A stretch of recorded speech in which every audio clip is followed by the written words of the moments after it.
আসসালামু আলাইকুম বন্ধুরা, কেমন আছেন আপনারা সবাই? আশা করি আপনারা সবাই ভালো আছেন। আলহামদুলিল্লাহ, আমিও অনেক ভালো আছি। আমি চলে এলাম আবারও একটা আমার দুপুরে হোস্টেলে খাবার নিয়ে। তো এটা ছিল আমার শনিবারের দুপুরবেলা। যেহেতু আমি এখন ডিউটি যাব, তাই ডিউটি যাওয়ার আগে আমি খাবারটা খেয়ে নিলাম।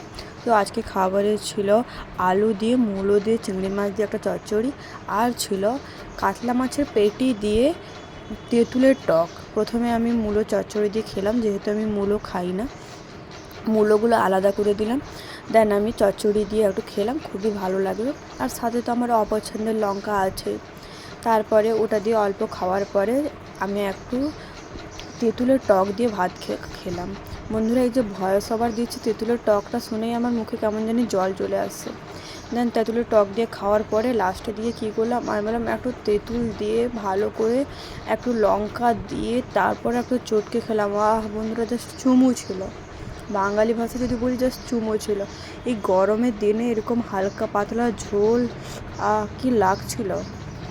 এই টকটা দিয়ে আমার মনে পড়ে গেলো আমার মায়ের হাতের টকটা। আমার মাও একটা কচুর পাতা দিয়ে একটা সুন্দর করে টক বানানো। অ্যাকচুয়ালি পার্সোনালি আমার তেঁতুলটা এতটা ভালো লাগে না, কারণ যেহেতু ওই তেঁতুল খেলে আমার অ্যাসিডিটি প্রবলেম আছে, তাই আমি ওটা খাই না। বাট মাঝে মধ্যেই, যেমন ধরো আজকে হোস্টেলে একটা মাসি দিল, এত সুন্দর করে বানিয়েছিল, তাই একদম পেট ভরে খেয়ে নিলাম। মনে হয়েছিল এত একটা টেস্টি খাবার যদি আমি না খাই, তাহলে কত বড় একটা অপরচুনিটি মিস করবো ভাবছেন? খাওয়াটাও তো একটা অপরচুনিটি আমার জন্য। সরি, প্র্যাঙ্ক ছিল। Thank you.